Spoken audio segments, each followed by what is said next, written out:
ஜோதிடத்தில் ஆர்வம் உள்ள நேயர்களுக்கு என் அன்பான வணக்கங்கள். இன்னைக்கு நம்ம இந்த வீடியோல சொல்ல போறது வந்து பாத்தீங்கன்னா ஆவணி மாத பலன்கள் தான் சொல்ல போறோம். அது முன்னாடி எல்லாருக்கும் நேயர்களுக்கு எல்லாருக்குமே நன்றிங்க. விருச்சிக ராசி பாத்தீங்கன்னா பட்டைய கிளப்பி 3000 வியூஸ், தனுசு ராசி வந்து 1000 வியூஸ் அப்படிங்கிற மாதிரி நம்ம சேனல் தொடங்கிய இவ்வளவு நாள்ல சீக்கிரமா இவ்வளவு ஆதரவு வந்து நல்லா பெருகிட்டு வருது. ரொம்ப நன்றிங்க. அதே மாதிரி பாத்தீங்கன்னா நம்ம இப்ப அதை தொடர்ந்து வந்து இந்த ஆவணி மாத பலன்கள் பார்ப்போம். ஓகே, ஆவணி மாத பலன்கள் வந்து சொல்றதுக்கு முன்னாடி வந்து ஒரு முதல்ல மாத ராசி பலன்கள்லாம் என்னன்னு சொல்றாங்க. எப்பவுமே சொல்றதுதான். தினராசி பலன்கள் சொல்லிடலாம், வார ராசி பலன்கள் சொல்லிடலாம், வருட ராசி பலன்கள் சொல்லிடலாம், சனி பயிற்சி சொல்லிடலாம், ராகு கேது பயிற்சி சொல்லிடலாம், குரு பயிற்சி கூட சொல்லிடலாம். எல்லாமே எளிமையா இருக்கும். மாத ராசி பலன்கள் வந்து சொல்றதுக்கு வந்து ரொம்ப டஃப்பா இருக்குங்க. ஏன்னா வந்து ஒரு மாதத்துல வந்து பாத்தீங்கன்னா 4 கிரகங்கள் வந்து பயிற்சி ஆகும். ஓகேங்களா? அதாவது பாத்தீங்கன்னா செவ்வாய், புதன், சுக்கிரன், சூரியன் 4 கிரகங்கள் வந்து பயிற்சி ஆகும். அந்த மாதிரி விஷயம் சில டைம்ல வந்து அது பயிற்சியை வந்து இன்னும் விசித்திரமா நிறைய கிரகங்களும் ஆகிறதுக்கான வாய்ப்பு இருக்கு. அப்படிப்பட்ட விஷயம் தான் வந்து பாத்தீங்கன்னா இந்த ஆவணி மாத பலன்கள். ஓகேங்களா? இந்த ஆவணி மாதம் வந்து பாத்தீங்கன்னா அதாவது பாத்தீங்கன்னா ஆவணி 1ஆம் தேதி ஆரம்பிச்சு ஆவணி 31 நாட்கள் வந்து பலன்கள் இருக்கு. அதனால வந்து 31 டேஸ். அதனால பாத்தீங்கன்னா அதுக்கு ஒரு பெரிய மாதம் தான். ஆவணி மாதங்கிறது வந்து பெரிய மாதம் தான். அதே மாதிரி பாத்தீங்கன்னா 12 மாதம் தமிழ் மாதங்கள்லயே வந்து பாத்தீங்கன்னா சூரிய பகவான் வந்து ஆட்சி பெற மாதம் வந்து இந்த மாதம் தான். சூரிய பகவான் வந்து ஆட்சி பெற்றிருந்தாலும் ஐயா சூரிய பகவான் ஆட்சி பெற்றுட்டாரு அப்படின்னு சந்தோஷப்பட முடியாது. ஏன்னா கூட வந்து கேது பகவானும் இருக்கிறதுனால அது வந்து ஒரு ஒரு விதமான ஒரு டிஃப்ரெண்டான பலனை வந்து அனைத்து ராசிக்காரங்களுக்கும் கொடுப்பாரு. அது ஒரு விஷயம் இருக்கு. அதே மாதிரி பாத்தீங்கன்னா ஆணி வந்து 5ஆம் தேதி வந்து பாத்தீங்கன்னா வந்து சுக்கிர பகவான் வந்து பாத்தீங்கன்னா வந்து மிதுன வீட்டுல இருந்து கடக வீட்டுக்கு வராரு. ஓகேங்களா? அப்ப பாத்தீங்கன்னா அதுக்கப்புறம் பாத்தீங்கன்னா ஆவணி வந்து 31ஆம் தேதி வந்து பாத்தீங்கன்னா மறுபடியும் வந்து கடக வீட்டுல இருக்கிறவர் வந்து சிம்ம வீட்டுல சேர்ந்து சூரிய பகவானோட இணைஞ்சுப்பாரு. இந்த மாதிரி வந்து பாத்தீங்கன்னா அதாவது மிதுனம், கடகம், அதே மாதிரி பாத்தீங்கன்னா சிம்மம், இந்த 3 வீட்டுக்குமே வந்து சுக்கிர பகவானோட டிராவல் இருக்கு. அப்பனா பலன் சொல்றது ஒரு டிஃபிகல்ட்டி இருக்கா? அதே மாதிரி பாத்தீங்கன்னா அதே மாதிரி பாத்தீங்கன்னா மேல கரெக்டா விடுதா மம்மி?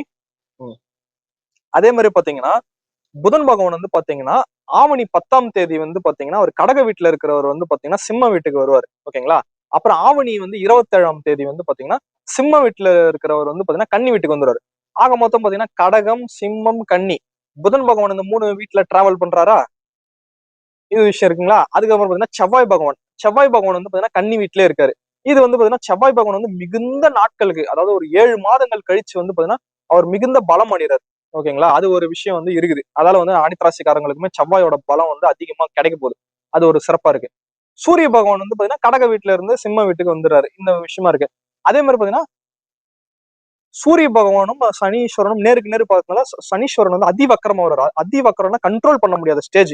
அவர் வந்து ஒண்ணுமே பண்ண முடியாது. சனீஸ்வரன் எப்படி பலன் கொடுப்பாருங்கிறது விசித்திரமாவே இருக்க போகுது. இது வந்து இந்த ஆவணி மாதத்துல குறிப்பிடக்கூடிய பேசிக்கான விஷயம். ஓகேங்களா? இதான் வந்து பாத்தீங்கன்னா விஷயமா இருக்கு. சனீஸ்வரனும் சூரியனும் நேருக்கு நேர் பாத்துக்கிறாங்க. அதே மாதிரி பாத்தீங்கன்னா சுக்கிரன் 3 வீடு டிராவல் பண்றாரு, புதன் பகவான் 3 வீடு டிராவல் பண்றாரு, செவ்வாய் பகவான் வந்து பாத்தீங்கன்னா கன்னி வீட்டுல இருந்தாலும் வந்து தனது 8ஆம் பார்வையா வந்து அவர் சொந்த வீட்டை பாக்குறாரு. இதனால வந்து பாத்தீங்கன்னா இந்த மாதிரி விஷயங்கள்லாம் இருக்குது. மேஷ வீடு பலம் பெறுது, செவ்வாயும் பலம் பெறாரு. இதுதான் வந்து பேசிக்கான விஷயங்களா சொல்லிட்டேன். நம்ம வந்து ஒரு ராசிக்காரங்களுக்கான பலன்கள் என்னன்னு பார்ப்போம் ஃப்ரெண்ட்ஸ். தேங்க்யூ. மிகுந்த பேராற்றலுடன் விளங்க போகும் துலாம் ராசிக்காரர்களே, அதாவது துலாம் ராசிக்காரங்களுக்கு வந்து பாத்தீங்கன்னா சூரிய பகவான் வந்து பாத்தீங்கன்னா 12 மாதத்துக்கு ஒரு டைம் தான் வந்து வருவாரு. ஆவணி மாதத்துலதான் வருவாரு. அவர் வந்து சொந்த வீட்டுல ஆட்சி பலம் பெறுவாரு. அந்த வீட்டுல வரதுனால இந்த ஆவணி மாதம் வந்து பாத்தீங்கன்னா வந்து 12 ராசிக்காரங்களே அதீத பராக்கிரமத்தோட நினைச்சது எல்லாத்தையும் செய்யறது, எல்லாத்தையும் அடிச்சு பிடிச்சு நொறுக்குறது, தான் வச்சதான் சட்டம், நான் சொல்றதுதான் கரெக்ட் அப்படிங்கிற விஷயம் வந்து ஃபுல்லா ஹெவி பவரா இருக்கிறது வந்து அந்த ஆவணி மாசம் தான். ஓகேங்களா?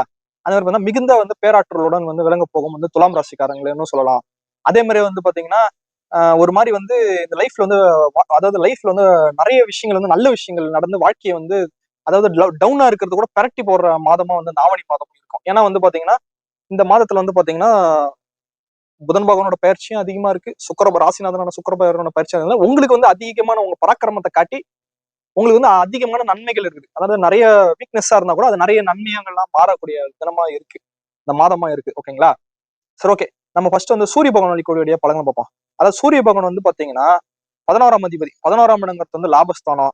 அதே மாதிரி பாத்தீங்கன்னா வெற்றிகள் அடையிற ஸ்தானம், இரட்டிப்பு ஸ்தானம், மூத்த சகோதரர்கள் ஸ்தானம், உபஜயஸ்தானம், போராடி வெல்ற ஸ்தானம். இந்த ஸ்தானத்துல சூரிய பகவான் இருக்கிறதுனால நீங்க வந்து எல்லாத்தையுமே வந்து நீங்க தான் வந்து அடிச்சு நவுத்திட்டு எல்லாத்தையும் ஹாப்பினஸா நினைச்சதை செஞ்சுக்கிட்டு ஜாலியா உங்களுக்கு நினைக்கிறது, ஒரு விஷயத்த நினைச்சது எப்படி அடையிறது, அது எப்படி நடத்தி காட்டுறது, எப்படி எல்லாரையும் ஆளுமை செலுத்துறது, எப்படி கண்ட்ரோல் கொண்டு வர்றது, எல்லாமே வந்து இந்த மாதத்துல வந்து பாத்தீங்கன்னா துலாம் ராசிக்காரங்களுக்கு வந்து அற்புதமாவே இருக்கும். அது சூரிய பகவான் அளிக்கக்கூடிய பலங்களா இருக்கு. காலையில எந்திரிச்சு சூரியனை கும்பிட்டுக்குங்க.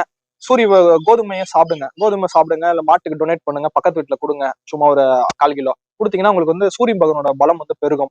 சூரிய பகவானோட காயத்ரி மந்திரமும் சொல்லுங்க, மிக சிறப்பா இருக்குங்க. ஓகேங்களா, ஆவணி மாதமே. அடுத்து வந்து பாத்தீங்கன்னா சுக்கிர பகவான் அளிக்கக்கூடிய பலன்களை பார்ப்போம். சுக்கிர பகவான் வந்து பாத்தீங்கன்னா ராசிநாதன் 8ஆம் இடம் தான். ராசிநாதங்கிறது வந்து துலாம் ராசி நீங்களே. 8ஆம் இடங்கிறது வந்து பாதக அதிபதி, அதாவது பாத்தீங்கன்னா பிரச்சனை தொந்தரவு எல்லாம் கொடுக்குற அதிபதி. அவர் வந்து பாத்தீங்கன்னா ஃபர்ஸ்ட் 9ஆம் வீட்டுல இருக்காரு. ஃபர்ஸ்ட் 8ஆம் அதிபதி வந்து ஒரு குரு பகவான் கூட மாட்டி பாக்கிய ஸ்தானத்துல இருந்தாலும் ஓரளவுக்கு மாட்டி ஓரளவுக்கு நல்ல விதமான பலன்களை, எந்த வித தீமை பலன்களும் இல்லாம நல்லபடியா இருந்திருக்கு. அதுக்கப்புறம் 5 நாள்ல வந்து பாத்தீங்கன்னா 10ஆம் வீட்டுக்கு வராரு. அதாவது பாத்தீங்கன்னா ராசிநாதன் வந்து பாத்தீங்கன்னா 10ஆம் வீட்டுல வர்றது வந்து சிறப்பு. அது வந்து கேந்திராதிபதி திரிகோணாதிபதி வந்து 10ஆம் வீட்டுல வந்து கேந்திரத்துல வரணும், வலுவா இருந்து லைஃப்ல வந்து நீங்க என்னென்னலாம் செய்யணுமோ ஹாப்பினஸா செஞ்சுக்கிட்டு சந்தோஷமா ஹாப்பியா நினைச்சதெல்லாம் உங்களுக்கு எல்லாமே நீங்க நினைக்கிறதுல பலவீனமா இருந்தா நீங்க எல்லாருமே நினைச்சது எல்லாமே நல்லபடியா நடக்கக்கூடிய காலமா வந்து இந்த ஆவணி மாதம் இருக்கும். ஓகேங்களா. அதுக்கப்புறம் பாத்தீங்கன்னா கரெக்டா பாத்தீங்கன்னா ஆவணி வந்து 31ஆம் தேதி வந்து ஒரே ஒரு நாள் மட்டும் வந்து பாத்தீங்கன்னா 11ஆம் வீட்டுக்கு வந்துருவாரு. அப்ப சூரிய பகவானோட சேர்ந்தோன்னா அதுவும் நல்ல சிறப்பான பலன்களை நினைச்சது எல்லாமே அடைஞ்சிச்சு அப்படிங்கிற ஒரு திருப்தி வந்து இந்த மாதத்துல வந்து ஏற்பட்டுருங்க. இது வந்து பாத்தீங்கன்னா துலாம் ராசிக்காரங்களுக்கான பலங்களா இருக்கு. அடுத்து புதன் பகவான் அளிக்கக்கூடிய பலங்களை பார்ப்போம். புதன் பகவான் வந்து பாக்கியாதிபதி, அதே மாதிரி விரையாதிபதி. ஓகேங்களா. இவர் வந்து ஃபர்ஸ்ட் 10ஆம் வீட்டுல இருக்காரு. ஆக மொத்தம் வந்து பாத்தீங்கன்னா பாக்கியாதிபதி வந்து 10ல இருக்கிறதுனால சிறப்பு தான். அதிர்ஷ்டங்களும் நீங்க செய்யக்கூடிய வேலைகள் எல்லாமே உங்களுக்கு எதை நீங்க செஞ்சாலும் அது உங்களுக்கு கடைசியில வந்து ஏதோ 2 மாசத்துல விடுபட்டது, 3 மாசத்துல விடுபட்டது, அது எல்லாத்தையுமே வந்து மறுபடியும் ரெக்கவரி பண்ணிடுற மாதிரி. ஒரு நஷ்டம் ஏற்பட்டதுன்னா நஷ்டத்தை ஈடுகட்டிடுற மாதிரி, ரெக்கவரி பண்ற மாதிரி அதிர்ஷ்டம் ஏற்படும். நீங்க எந்த வேலை செஞ்சாலும் நல்லா சிறப்பா இருக்கும். உங்களுக்கு ஏதோ ஒரு 10 ரூபாய் செலவு பண்றீங்கன்னா கூட அது மூலியமா உங்களுக்கு நல்லதா தான் நடக்கும். யாருக்கோ ஒருத்தருக்கு ஒரு 100 ரூபாய் செலவு பண்ணிருப்பீங்க, திடீர்னு பார்த்தா அவன் வந்து உங்களுக்கு வந்து இந்தாப்பா 1000 ரூபாய் வச்சுக்கப்பா, நீ வந்து கஷ்டப்படுற 1000 ரூபாய் வச்சுக்கப்பா அப்படின்னு சொல்லுவாங்க. அந்த மாதிரி எப்படி பார்த்தாலும் வந்து என்ன செலவு பண்ணியிருந்தாலும் உங்களுக்கு எல்லாத்துலயுமே ஒரு நன்மை அப்படிங்கிற விஷயமா வந்து இருக்கும். அதுக்கப்புறம் புதன் பகவான் வந்து பாத்தீங்கன்னா ஆவணி வந்து 27ஆம் தேதி வந்து பாத்தீங்கன்னா இந்த வீட்டுக்கு வந்துடுறாரு. ஆஹ் அதாவது வந்து ஆவணி 10ஆம் தேதி வந்து பாத்தீங்கன்னா சிம்ம வீட்டுக்கு வந்துடுறாரு. அப்போ வந்து பாத்தீங்கன்னா 11ஆம் வீட்டுல இருக்கும் போதுல மறுபடியும் வந்து நினைச்சதை செய்யறதுக்கு வந்து ஒரு விஷயங்கள் செயல்படுறது எல்லாமே அதிர்ஷ்டங்களும், அது வந்து அதுல வந்து எல்லாமே நன்மைகளும் ஏற்பட்டு நல்ல சிறப்பா இருக்கும். கொஞ்சம் ஒரே ஒரு விஷயம், அதாவது பாத்தீங்கன்னா நீங்க அமைதியா இருந்தாவே நடக்கும். நீங்க ரொம்ப வந்து கஷ்டப்படவே தேவையில்லை. ஓகேங்களா. லைட்டா போயிட்டு ஒரு விஷயத்த செஞ்சுட்டு வந்தாவே நடக்கும். அந்த மாதிரி இருக்கு. அப்புறம் ஆவணி 27க்கு மேல வந்து பாத்தீங்கன்னா 12ஆம் வீட்டுல உச்சம் பெறதுனால நீங்க நினைச்சது வந்து நடந்துச்சு அப்படிங்கறத எடுத்துக்கலாம். ஓகேங்களா. துலாம் ராசிக்காரங்க வந்து நீங்க நினைச்சது நடந்துச்சு, உங்க அதிர்ஷ்டம் எல்லாமே கிடைச்சிச்சு, நீங்க எல்லாத்தையும் பிளான் போட்டு எல்லாத்தையும் ஸ்கெட்ச் போட்டு எல்லாமே செஞ்சது எல்லாமே உங்களுக்கு சாட்டிஸ்ஃபை ஆயிடுச்சு. லாஸ வந்து ஈடு கட்டிட்டீங்க, நஷ்டத்தை எல்லாத்தையும் ஈடு கட்டிட்டீங்க, எல்லா பிரச்சனை தொல்லை எல்லாத்தையும் ஈடு கட்டி சந்தோஷமா எல்லாமே நினைச்சதெல்லாம் ஆசையெல்லாம் எல்லாமே ஏற்படுற தினமாவும் ஆயிட்டு வச்சு. அந்த மாதிரி விஷயம் இருங்க. சரி, ஓகே. இது வந்து புதன் பகவான் அளிக்கக்கூடிய பலங்கள். பெருமாளை கும்பிட்டுங்க, புதனுக்கு நல்லது. சுக்கிரனுக்கும் பெருமாளை கும்பிட்டுங்க, நல்லது. ஓகேங்களா. அடுத்து வந்து பாத்தீங்கன்னா இதாங்க சூப்பரான விஷயம். அதாவது வந்து பாத்தீங்கன்னா துலாம் ராசிக்காரங்களுக்கு வந்து அதாவது பராக்கிரமத்தோட அனைத்தையும் ஜெயிக்க போகும்னு சொல்லிட்டேன். இல்ல குறிப்பா வந்து பாத்தீங்கன்னா திருமண வாழ்க்கையை சொல்லலாங்க. திருமண வாழ்க்கைக்கு குறிக்கக்கூடிய செவ்வாய் பகவான் வந்து பாத்தீங்கன்னா ஒரு 7 மாசமா வந்து ரொம்ப பலவீனமா சிக்கி தவிச்சு அந்த இருந்த பிரச்சனை எல்லாமே தீர்ந்துச்சுங்க. அது வந்து ஆடி மாசம் 17ஆம் தேதியே தீர்ந்துச்சு. இந்த மாசத்துல வந்து பாத்தீங்கன்னா ரொம்ப மிகுந்த பலமா இருக்கும். ஏன்னா வந்து பாத்தீங்கன்னா செவ்வாய் பகவான் 12ல இருந்தாலும் தனது 8ஆம் பார்வையா 7ஆம் வீட்டை பாக்குறாரு. அப்புறம் கணவன் மனைவி ஸ்தானம் வந்து வலுப்பெறுது. அப்புறம் வந்து கணவன் மனைவியிலேயே ஏற்பட்ட பிரச்சனைகள் எல்லாமே தீரப்போகுது. ரொம்ப சந்தோஷமா இருக்க போறீங்க, மகிழ்ச்சியா இருக்க போறீங்க.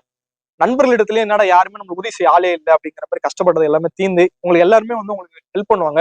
உங்களோட கஷ்டத்தை புரிஞ்சுப்பாங்க. நல்ல சிறப்பாவே இருக்கும். அது செவ்வாய் பகவானுக்கு பலங்களை முருகரை கும்பிட்டுங்க. கண்டிப்பா வந்து திருமண வாழ்க்கையில பிரச்சனை இல்லாம நல்ல நிம்மதியா இருக்கக்கூடிய மாதமா வந்து ஆவணி மாதம் இருக்கு. ஓகேங்களா. அடுத்து வந்து பாத்தீங்கன்னா சனீஸ்வரன் அளிக்கக்கூடிய பலங்களை பார்ப்போம். சனீஸ்வரன் வந்து 5ஆம் இடத்துல சூரியனோட நேருக்கு நேரா பாத்துக்கிறாரு. அதிவக்ரம்னு சொல்லுவாங்க. அப்பனா வந்து அதை பண்ணலாமா, இதை பண்ணலாமா, நேரா போலாமா, இப்படி போலாமா, சைட்ல போலாமா, இப்படி போலாமா அப்படிங்கிற மாதிரி ஒரு 4 டைரக்ஷன்லயும் யோசிக்கிற அளவுக்கு ஒரு ஷார்ப்னஸ் கிடைக்கும். அதாவது நம்ம நேரா போனோம்னா நமக்கு இது நடக்கும், சைட்ல போனா இது நடக்கும், நம்ம கம்முனே இருந்தாலும் இது நடக்கும், அது நல்லா இது நடக்கும்னு சொல்லிட்டு ஒரு 5-6 விஷயத்துல வந்து கால்குலேஷன் பண்ணி கடைசியில வந்து 5 விஷயத்துல எதுல போறதுன்னு தெரியாம 6வதா ஒரு டைரக்ஷன்ல போற மாதிரி யோசிக்கிற மாதிரி ஒரு விஷயம் ஏற்படும். கடைசியில பார்த்தா அமைதியா இருங்க. நீங்க நினைச்சது வந்து தாறுமாறா வந்து கிரகங்கள் வந்து நடத்தி காட்டும். ஓகேங்களா. நினைச்சுக்கிட்டு மட்டும் இருங்க. அது நடக்கணும், இது நடக்கணும், அது நடக்கணும், இது நடக்கணும் மட்டும் நினைச்சிட்டே இருங்க. அந்த கிரகங்கள் எல்லாமே நடத்தி காட்டுற அளவுக்கு அந்த கிரகங்கள் எல்லாமே வந்து வேலை செஞ்சுக்கிட்டு பாஸ்டா வந்து பவரா இருக்குங்க. ஓகேங்களா.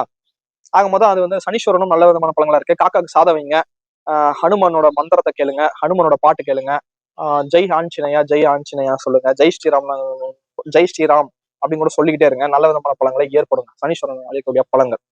அடுத்து கேது பகவான் 11ஆம் வீட்டுல இருக்காரு. கேது வந்து 11ல இருந்தா பல விதமான ஞானங்களையும், இதுதான் உலகம், இதுதான் உனக்கு தேவை, உன்னால இதான் முடியும், இவ்வளவு அளவுக்கு உன்னால முடியும், உன்னால முடியாது யாராலையுமே முடியாது அப்படிங்கிற மாதிரி விஷயத்த எல்லாத்தையுமே வந்து உங்களுக்கு சுட்டி காட்டிடும். லைஃப்ல வந்து எதுக்குமே வந்து நீ வந்து பலவீனமாவாத, உன்னால வந்து எல்லாத்தையுமே செய்ய முடியுங்கிறதால காட்டிடும் இந்த மாதத்துல. அப்பேற்பட்ட அற்புத மாதமா வந்து துலாம் ராசிக்காரங்களுக்கு இருக்குங்க. ஓகே, சுக்கிரனு, புதனு, சூரியனு, செவ்வாய், ராகுபவனு, கேதுபவனு, சனீஸ்வரன் இப்ப வந்து 9ஆம் இடம் ஓடியவனுக்கு 9ல இருக்கிற குரு பகவான் வந்து பாத்தீங்கன்னா அவரோட பார்வை வந்து ராசி மேல படுது. உடல் உடல்ல இருக்கிற பிரச்சனைகள், மனப்பிரச்சனைகள் எல்லாமே சரியாயிடும். நீங்க வந்து ரொம்ப பவரா காணப்படுவீங்க. அந்த விஷயம் இருக்கு. வெற்றி ஸ்தானத்தை பாக்குறாரு. 3ஆம் இடம் வெற்றி ஸ்தானத்தை பாக்குறதுனால உங்களுக்கு வந்து வெற்றி ஷோர். உங்களுக்கு வந்து வெற்றியில வந்து தடையே கிடையாது. அதே மாதிரி 5ஆம் இடத்துல வந்து பாக்குறதால அதிர்ஷ்டங்கள் ஸ்தானத்துல பாக்குறதுனால எப்படியாவது நீங்க ஒரு விஷயத்த நினைச்சுக்கிட்டே இருங்க, அது ஆட்டோமேட்டிக்கா நடந்துகிட்டே இருக்கும். நவகரங்கள் எல்லாம் வந்து பண்ணிடும். ஆக மொத்தம் இந்த மாதம் வந்து பாத்தீங்கன்னா திருமண வாழ்க்கையிலயும் சரி, பிரச்சனைகள் ஏற்பட்டவங்க வந்து திருமண வாழ்க்கையில இருந்து வெளியே வர போறீங்க. அதே மாதிரியே வந்து பாத்தீங்கன்னா உங்களோட பராக்கிரமத்தால நீங்க நினைச்சது எல்லாத்தையும் செய்ய போறீங்க. அதனால நினைச்சுக்கிட்டே இருங்க. நீங்க நினைச்சீங்கன்னாவே அந்த கிரகங்கள்லாம் எல்லாமே இதுன்னு புடிச்சு பயங்கரமா வந்து வேலை செய்யற டைம் இது. நீங்க நினைச்சது வந்து நடக்கக்கூடிய பீரியட். சூரியனோட பார்வை வந்து சூரியன் வலுவா இருக்கு. சூரியனோட பார்வை வந்து படுது 5ஆம் வீட்டுல, அதிர்ஷ்ட ஸ்தானத்துல படுது. அதே மாதிரியே பாத்தீங்கன்னா 5ஆம் அதிபதி வந்து பாத்தீங்கன்னா பாக்குறாங்க. அது அதிவக்கரமா இருப்பதுனால நினைச்சீங்கன்னா தாறுமாறா வந்து உங்களுக்கான பலன்கள் எல்லாமே நன்மைகளை நீங்க நினைச்சு பார்த்திருப்பீங்க. இவ்வளவு நன்மை நடந்தா போதும்னு ஒரு 100 மார்க் எழுதலாம்னு நினைச்சிருப்பீங்க. ஆனா உங்களுக்கு வந்து பாத்தீங்கன்னா ஒரு 150 மார்க்கே நம்ம எழுதி வச்சுட்டு வந்திருக்கலாம் எக்ஸாம்ல. ஏன்னா நம்மளுக்கு அந்த அளவுக்கு ஆன்சர் எல்லாம் ஈஸியா இருக்குது. எல்லாமே நம்ம நினைச்சு பார்த்த மாதிரி நம்மளுக்கு ஏத்த மாதிரி ஆன்சர் இருக்கு. அடடா இது என்ன நம்ம பெட்டரா எழுதணுமே, பெட்டரா எழுதாம போயிட்டோமேங்கிற மாதிரி ஒரு ஃபீலிங் வர மாதிரி மாதமா அந்த ஆவணி மாதம் வந்து இருக்குங்க. ஓகேங்களா? சரி, ஓகே. சிவபெருமன் அருளாலும், முருகர் அருளாலும், பிருத்திங்கராதி அருளாலும், 9 நவகரங்கள் அருளாலும் கண்டிப்பா வந்து பாத்தீங்கன்னா துலாம் ராசிக்காரங்களுக்கு வந்து திருமண வாழ்க்கையும், அதே மாதிரி பாத்தீங்கன்னா நீங்க நினைச்சது எல்லாமே பராக்கிரமம் அடைஞ்சு வெற்றிகரமான மாதமா அந்த ஆவணி மாதம் இருக்கும் என்று கூறிக்கொண்டு இந்த வீடியோ உங்களுக்கு பிடிச்சிருந்தா லைக் பண்ணுங்க, ஷேர் பண்ணுங்க, சப்ஸ்கிரைப் பண்ணுங்க ஃப்ரெண்ட்ஸ். 300 ரூபாயில் ஜோதிடம் நம்ம சொல்றோம். அதுக்கு வந்து கன்சல்டேஷன் வந்து இருக்கு. நிறைய பேர் வந்துட்டே இருக்காங்க. அப்பாயின்மெண்ட் புக் பண்ணிட்டு பேசுங்க. நம்ம லைவாவே ஃபோன் கால்ல கன்சல்டேஷன் கொடுக்குறோம். அதெல்லாம் ரொம்ப வந்து உங்களுக்கு வந்து ரொம்ப எளிமையா இருக்கும். ஓகேங்களா? ரொம்ப தேங்க்யூ ஃப்ரெண்ட்ஸ். தேங்க்யூ.